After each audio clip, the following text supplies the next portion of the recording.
I was 24 at the time, fresh out of college and still figuring out what the next step in life was supposed to be. Growing up in a small Texas town, I had always been the kind of person who planned things meticulously. High school valedictorian, a scholarship to a good university, and a degree in English literature. Everything had followed the script. But life after graduation wasn't so predictable.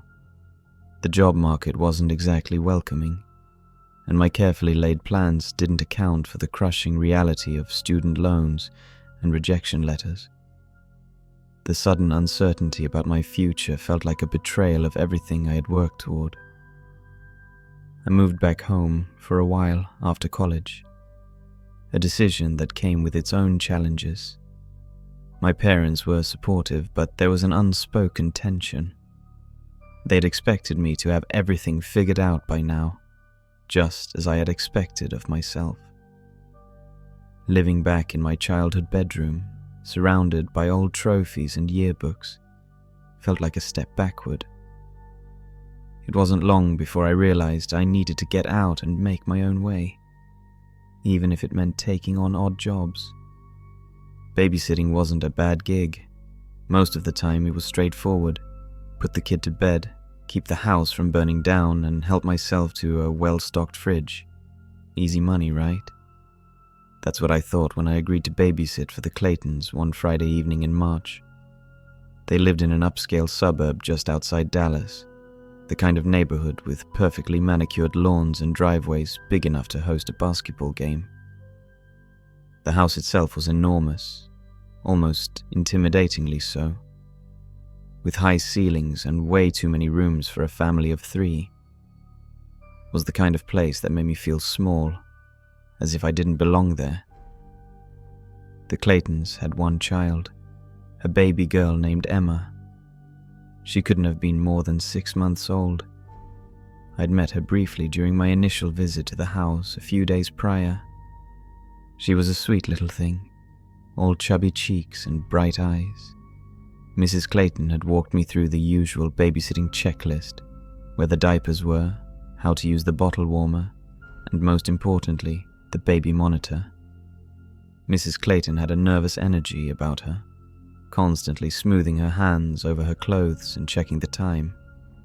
She explained everything twice, sometimes 3 times, as though she expected me to forget. Emma's schedule is very important, she had said, her voice tight with urgency. She's just started sleeping through the night, but any disturbance can throw her off.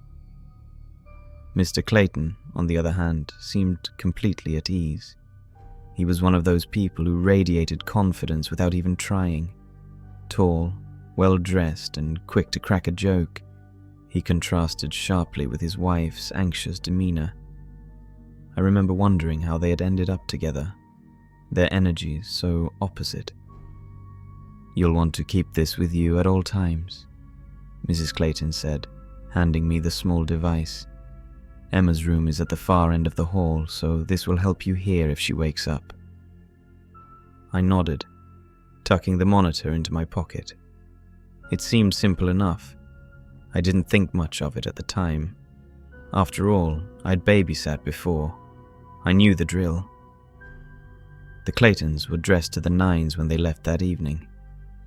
Mrs. Clayton wore a sleek black dress that looked straight out of a fashion magazine, while Mr. Clayton sported a tailored suit. They both thanked me again before heading out the door. "Call us if you need anything," Mrs. Clayton said, her hand lingering on the doorknob for just a moment too long. I assured her everything would be fine and watched as their car disappeared down the street. Once they were gone, I closed and locked the door, double-checking the bolt as I always did when babysitting. The house was so quiet, it felt almost oppressive. I took a deep breath and told myself to relax. This was going to be an easy night. My first stop was the kitchen. Mrs. Clayton had given me free rein to the snacks, and I wasn't about to turn down the offer. The fridge was practically overflowing with options: fancy cheeses, pre-cut fruit, and a shelf stocked with sparkling water. I grabbed a can of soda and a bag of pretzels from the pantry before heading back to the living room. I settled onto the oversized couch, sinking into its plush cushions. The TV remote felt heavy in my hand, almost absurdly high-tech compared to the outdated set I had at home. After scrolling through the channels for a bit, I landed on a crime drama. The episode was halfway through, but I decided to watch anyway. It was one of those gritty procedurals, the kind where every character has a tragic backstory and the lighting is perpetually dim. I remember the scene vividly. The detectives were interrogating a suspect in a dingy basement, their voices low and tense. The show had just enough suspense to keep me distracted, and for a little while, I forgot about the eerie silence of the house. Every so often, I glanced at the baby monitor on the coffee table. The small screen showed a grainy, black and white image of Emma's crib. She was lying on her back, her tiny fists curled up by her head. The static-filled audio crackled occasionally, but otherwise, everything seemed normal. As the crime drama wrapped up, I flipped through a few more channels, eventually settling on a light-hearted sitcom. The contrast was jarring, but I welcomed the change in tone. Laughter echoed from the TV, filling the empty house with a warmth it had been missing. I leaned back, munching on pretzels and sipping my soda, feeling almost at ease. That peace didn't last long. It was around 10 p.m. when I heard it for the first time, a whisper. At first, I thought I was imagining it. It was so faint, barely audible over the static. I leaned closer to the monitor, straining to make out the sound. "Help."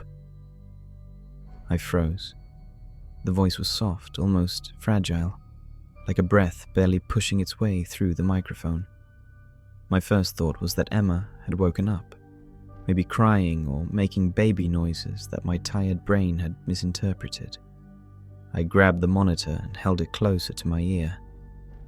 Nothing, just static.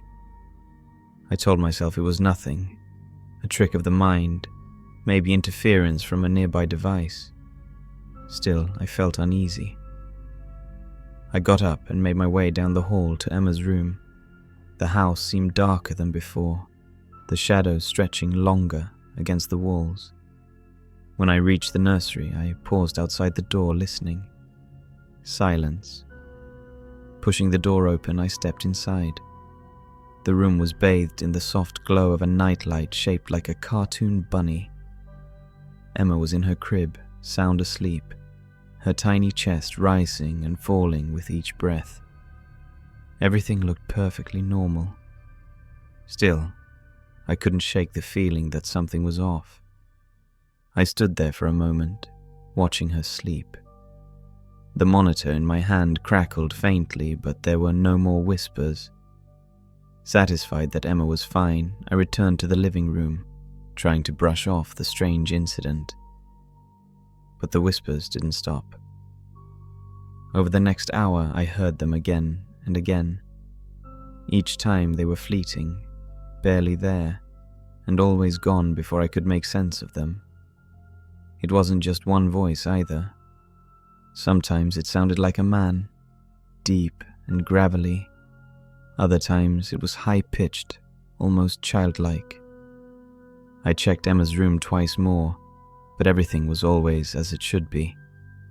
The baby was asleep, the house was locked up tight, and there was no sign of anything unusual. Still, I couldn't shake the unease creeping up my spine. The whispers felt wrong, unnatural, like they didn't belong in this world. I started pacing the house, trying to think of logical explanations. Was it some kind of interference? I recalled stories about old monitors picking up radio transmissions, or even conversations from passing truckers. But deep down I knew this wasn't that. The voices didn't sound far away. They sounded like they were inside the house. Around midnight, I decided to call it a night. I turned off the TV and settled into the couch with a blanket, determined to wait out the remaining couple of hours until the Claytons got home. That's when I noticed something strange on the baby monitor. The microphone had scratches on it. They weren't there earlier, I was sure of it. Thin, jagged lines etched into the plastic casing, as if something sharp had scraped against it. My stomach churned. I hadn't dropped the monitor or mishandled it in any way. There was no reason for it to be damaged. My mind raced with possibilities, each one more unsettling than the last. Was someone in the house? Had they been in Emma's room? The thought sent a surge of adrenaline through me, grabbing the nearest heavy object, a decorative vase from the coffee table. I made my way to the nursery for the third time that night. The door was ajar. I was sure I'd closed it earlier. Pushing it open, I stepped inside, heart pounding in my chest. The room was exactly as I'd left it.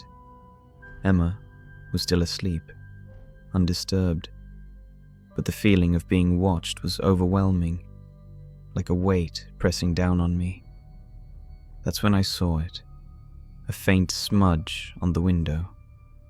It looked like a handprint, small and incomplete, as if someone had pressed their fingers against the glass and then pulled away. The window was locked from the inside. I didn't know what to do. My logical brain was at war with the primal fear coursing through me. I checked the locks on every door and window in the house, making sure they were secure. Then I sat in the living room, clutching the vase and waiting for the Claytons to come home. When they finally arrived around 1:30 a.m., I was a nervous wreck. I told them about the whispers, the scratches, the handprint. Mrs. Clayton looked concerned, but her husband dismissed it as jittery babysitter syndrome. These old baby monitors pick up all kinds of interference, he said. Could have been a neighbor's cordless phone or something, and that handprint, probably just from cleaning the windows earlier. I wanted to believe him, but I couldn't shake the feeling that something sinister had happened that night. I quit babysitting shortly after and took a retail job instead. It didn't pay as well, but at least I felt safe. Years later, I still think about that night, about the whispers, the scratches, and the handprint on the window. I've tried to rationalize it, to convince myself it was all in my head. But deep down, I know the truth. Something was there, something I couldn't see or understand, and it was watching us.